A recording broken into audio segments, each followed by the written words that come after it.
Hello, 안녕하세요. Ryan Walters. I'm here at the upper deck with Adrian Leijer from Suwon FC.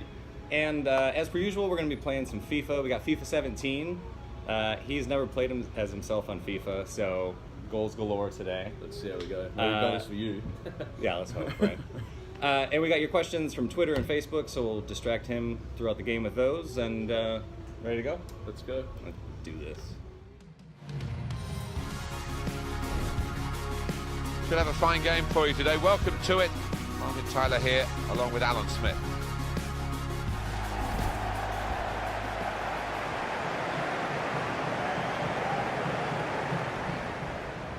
All right, so while the lineups are coming out, Yep. the first question that came in, and this is actually a classic versus challenge matchup here. First question that came in was about the difference between classic and challenge, because you're one of the few players we've talked to that has played in both. Okay. So, what's been the biggest difference in the style between the two leagues? There's actually a lot of similarities in actual football. Like it's, I think the level of probably the bottom 6 teams of the classic and sort of the top 6 teams of the challenge are quite similar. Sure. For me, the big difference is sort of the foreigners. Like you don't have your like your Lopez's and guys like this that sort of make the real big difference. But like I miss the classic. Like the stadiums are a little bit better and things like that, and the game's a bit more challenging in terms of the players you come up against. But the challenge is still quite a difficult league as well. Sure, yeah. I mean, like you say, I think that the bottom 6 and the top 6, especially this year, I think you could take 4 or 5 teams from challenge, throw them right into classic, and they'd hold their own just I fine. think, like you Busan, Songnam, like these are big clubs that probably they could do it right up there as well. So, ready to go then? Yeah, let's do this. Big Brucey's up. So for you specifically this year, you have a few less yellow cards playing in challenge than in classic. Has that kind of come down to, last year you guys were fighting off relegation and there was a lot of pressure to not concede, to hold the game, or is it a little bit of luck? I don't know if you've checked the stats. I don't know if you're right with that stat. Look, I mean, last year we spent a large percentage of the game defending.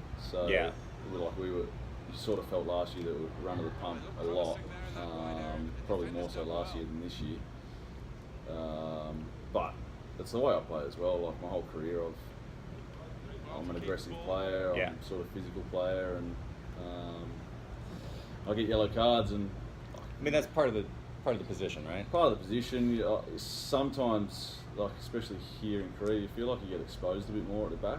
Okay. Like, there's not as like the structure sometimes gets lost a bit, and the game opens up a lot as well. So. Might try and get a yellow card here against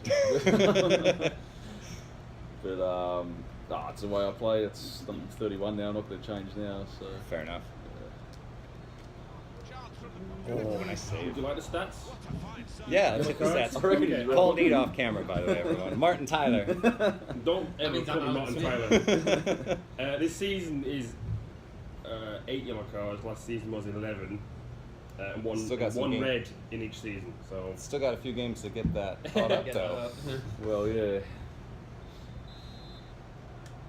Take this pen, and then I got the next question. Get this pen corner. I mean, I think in my career I've had 3 red cards before I come here, and I've had. Oh, really? I've had 2 red cards this year. yeah, it says one was like a double yellow. Yeah. Yeah. So how much of that, does a lot of that come down to, the perception of your size? Because, I mean, you are a big guy out there. Yeah, I don't know. It's part of the position. Sure. I think as well I'm quite, like I said before, I'm pretty aggressive. And I suppose pretty passionate when I'm on the pitch as well. I'm sort of a different person on the pitch as well. Well, right. So, I don't know. So actually, this is something we were talking about a little bit before we came on. Another difference between Classic and Challenge is that Challenge this year doesn't have VAR yet. Yeah. Is that something that you're enjoying not having it, or like how are you weighing in on VAR after seeing it? Yeah, I in don't know. play so far? I haven't seen a lot of it this year, and then I went to the Jeonbuk Suwon Bluings game a couple of weeks ago, and I'm sort of mixed on it. Like it delays the game more than I think it should. Yeah. And fans, like I think as a player, you get a bit sort of bored out there. Like you just want the game to flow. Right. And I think especially for fans, they just need to, I think, just develop it a bit more so it's so there's not so many delays in the game, and it's just sort of happens as the game flows. Especially in Korea, like there's a lot of fouls, a lot of stoppages, and you just need to sort of eliminate that as much as you can.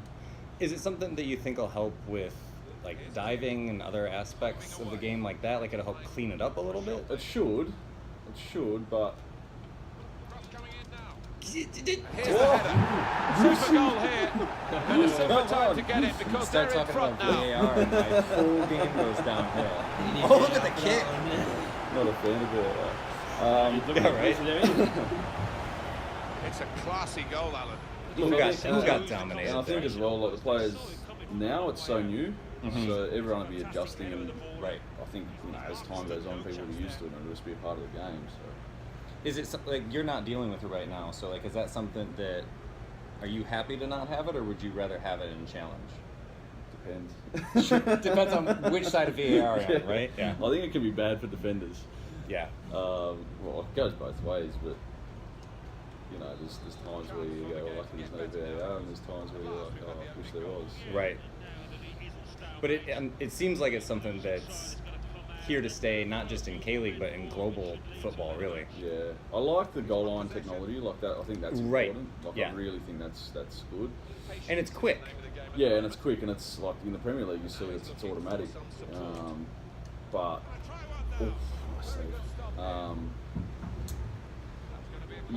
you don't want to eliminate the human element out of the game as well. Exactly. Like you want to keep. It's a talking point, isn't it? Right. As soon as we get it, you go. Keeps having a blinder. Yeah, he is.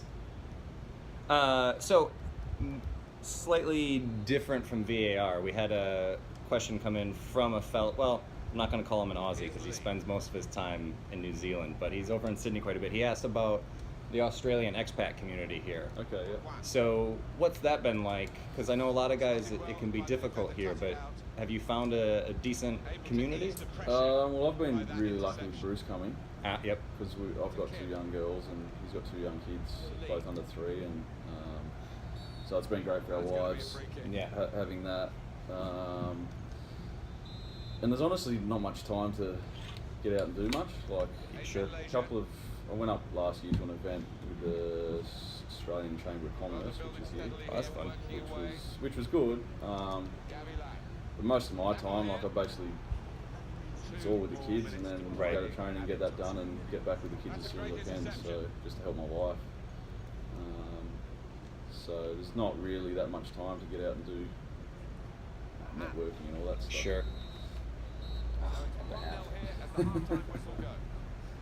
All right. Well, anyway, not that I'm upset about this. Moving on. June had another question that came in for you about your time in Australia, England, China, and now here in Korea. So how is K-League compared physically, like this specific physical aspect of it? It's very physical. Yeah. Very physical, and like I'm still close with the Melbourne Victory boys because I spent so much time there, and they, after the Champions League games, they played against Suwon Bluings and Jeonbuk, and they said like after the games how they just felt drained. Like, oh wow! Just Okay. It was so physical, and I found that last year, like coming from the Chinese Super League to the K-League Classic. I mean, the training was different, the amount of the games were different, the midweek games were different. So there was like a lot of last year, the first year I felt really fatigued. Like, I always felt fatigued. And I think that was just adapting to Korean football and the training levels and all that, because they love a training session. So how is the training different? look at the stats for you, by the way. 1 shot, 1 goal. That's it. 62% possession. Come on, Dragons. But like specifically, how is the training different? Because we've heard that from a few players that it's a lot more intense. Yeah, like pre-season is full on, like going away into camp and 2 to 3 sessions a day, and that was a big eye opener for me. And is that not something that like you weren't doing that in A-League or over in China or anything? No, in Australia it's more sort of maximum 2 sessions a day. Okay. And there's sort of the sessions are shorter but like high intensity. Whereas here a lot of the time they're longer but the intensity can be maybe not as high. Okay. There's no like it's not saying one way is right and one way is wrong. It's just different. So it's just adjusting, which is. I suppose you see a lot of foreigners here that don't survive, and you've just got to, like I do. I do more recovery here on my own than I ever have in my career. So it's just to try and make sure my body holds up, and touch wood, it has. So it seems like, do you think the training mentality is what makes it such a physical league then? Yeah, probably, and also the style of play. Like a lot of the time, it's quite direct. Okay. Yeah. Like keepers, whenever a keeper has the ball, I expect it to be launched on top of my head. They kick it as far as they can, and it's like, and that doesn't really happen. It hasn't really happened in any other league that I've played in. So just stuff like that. Like it's just a little bit different. Disappointing cross this time, I think. I got one about the difference between a few leagues here, but I'm. Sir, come on, sir. So speaking of the difference between leagues, I'm sure you probably saw Carlos Tevez's comments about China, and I was just curious because you were there. You're still playing here in Asia. You've been a part of the Asian game for a while. Like, what was your impression of the growth of the game in China when you were there?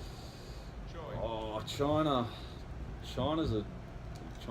difficult. Like, I think, like for me, I think like foreigners coming to play in Asia, I think the first year is probably your hardest. Okay. Just to get through and understand the the different mentalities and everything, and that probably served me well coming here because I found it more professional in China.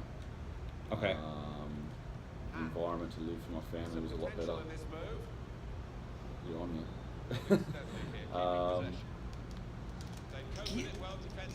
Get. Oh, well done. Yeah, so like China, it's a completely different world. Like it's a really, really different world, and you go there and you've got to have an open mind, and you just got to look after yourself and do the best you can for yourself because there's so many things you can't control.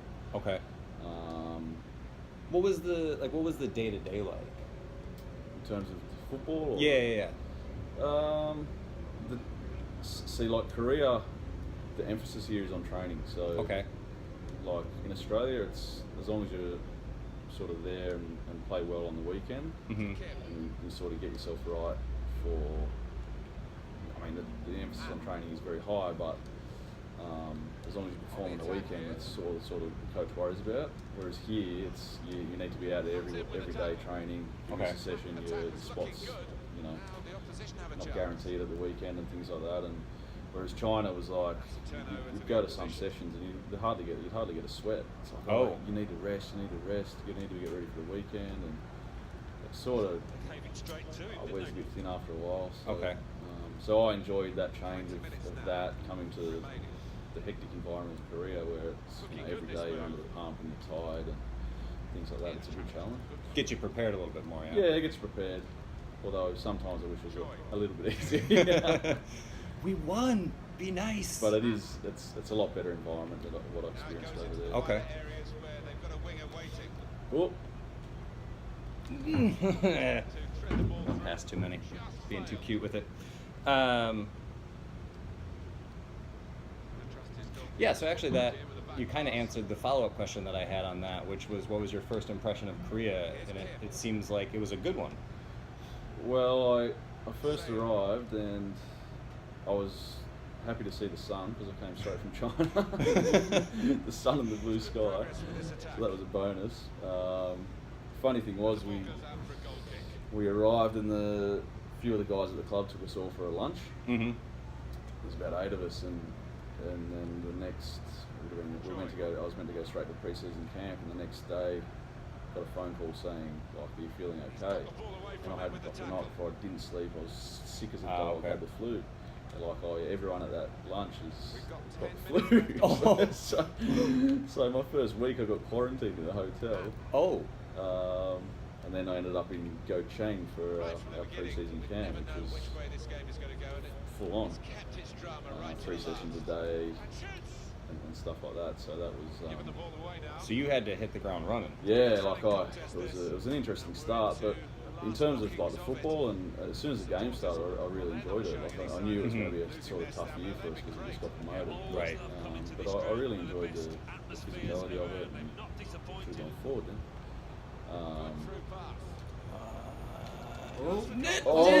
Super save. Super save. I enjoyed the games a lot. I really enjoyed the games.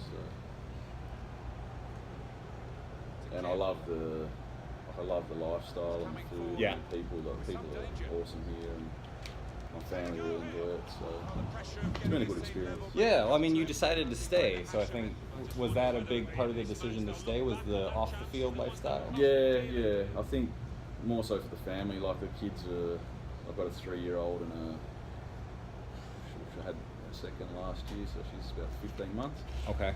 And there's so much for them to do near our house, like Everland and You're right. all these theme parks for the kids and cooking classes and ballet, and so the kids are they live a good life here. Well, actually, we're in the 90th, so I think I have time for one more. Speaking. Oh, here we go. Man of the match. The first loss. Not that I'm taking it personally. So we didn't get to all of the questions.